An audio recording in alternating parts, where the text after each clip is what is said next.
Punch പ്ലേറ്റിൽ ഇപ്പം ധാരാളമായി കിട്ടുന്ന ചക്ക, ഈ സീസണിൽ കിട്ടുന്ന ചക്ക, ചെറിയ ചക്ക കൊണ്ട് ഇടിച്ചക്ക തോരനാണ്. ശ്യാമള ചേച്ചിയുടെ ഇടിച്ചക്ക തോരനാണ് നമ്മളിന്ന് ചെയ്യുന്നത്. അപ്പൊ നമുക്ക് എങ്ങനെ ചെത്തുന്നത് നോക്കാം. ചക്കയുടെ സൈസ് കണ്ടോ, ചുളയാവാത്ത ചക്ക ഒരെണ്ണം. ഇതുകൊണ്ട് നമ്മള് ഇടിച്ചക്ക തോരൻ ഉണ്ടാക്കാം. ഇനി ഇതെങ്ങനെ ചെത്തുന്നത് നോക്കാം.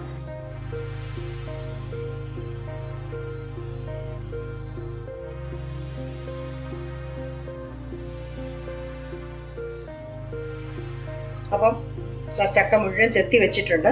ഇനി ഇതിനെ നമ്മൾ അരിഞ്ഞ് അരപ്പുമായിട്ട് എങ്ങനെ ഉണ്ടാക്കുന്നതെന്നൊക്കെ നോക്കാം. ഓക്കെ, ഇടിച്ചക്ക അരിഞ്ഞു വെച്ചേക്കാണ്. അരിഞ്ഞു വെച്ചേക്കുന്ന സൈസ് കണ്ടല്ലോ.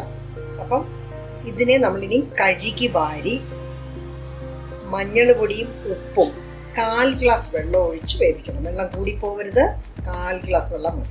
ഈ കഴുകി വരുമ്പോൾ അതിൻ്റെ അകത്ത് ഒരു ഇച്ചിരി വെള്ളം കാണുമല്ലോ. ഓക്കെ, അപ്പോൾ കണ്ടോ ചക്ക നല്ലപോലെ വെന്തിട്ടുണ്ട്. ഞെക്കി നോക്കിക്കേ, ഇച്ചിരി വെള്ളം നമ്മൾ ചേർത്തിട്ടുണ്ട്. കണ്ടോ, ഇത് നമ്മൾ മിക്സിയിൽ അടിക്കും. ഈ പരുവം മതിയേ.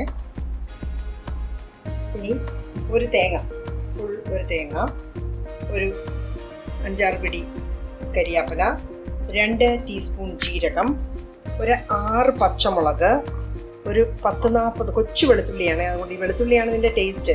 നമ്മൾ 10-40 വെളുത്തുള്ളി എടുത്തിട്ടുണ്ട്, ചെറിയതായുണ്ട്. ഇനി ഇതിനെ നമുക്ക് അരപ്പിനെ ഒന്ന് ചതച്ചെടുക്കാം. ചക്ക പൊടിച്ചെടുത്തതിൻ്റെ പരുവം കണ്ടോ, ഇതേപോലെ പൊടിച്ചെടുക്കുക. ബാക്കി അരപ്പെല്ലാം ചതച്ചെടുക്കുക. അപ്പം നമ്മൾ ചീനിച്ചട്ടി വെച്ചു. കടുക് വറക്കാനായിട്ട് വെളിച്ചെണ്ണ ഒരു 4 ടേബിൾ സ്പൂൺ നല്ലപോലെ ഒഴിച്ചു. ഇച്ചിരി കടുക് ഇട്ടു. അപ്പോൾ കടുക് പൊട്ടി തുടങ്ങിയിട്ടുണ്ട്. നമ്മൾ ഇച്ചിരി 4 ചുവന്നമുളക്, ഒരു 3 ടേബിൾ സ്പൂൺ ഉഴുന്ന് മുഴുവനെ,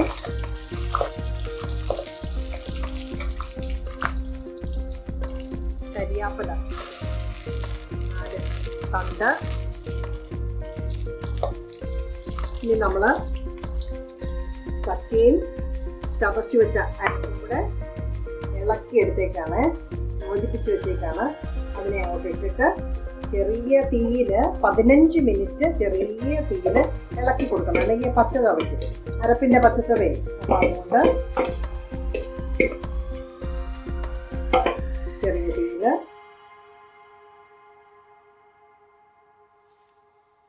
നമുക്ക് 15 മിനിറ്റ് തീ കുറച്ചിട്ട് ഇളക്കി കൊടുത്തുകൊണ്ടിരിക്കാം.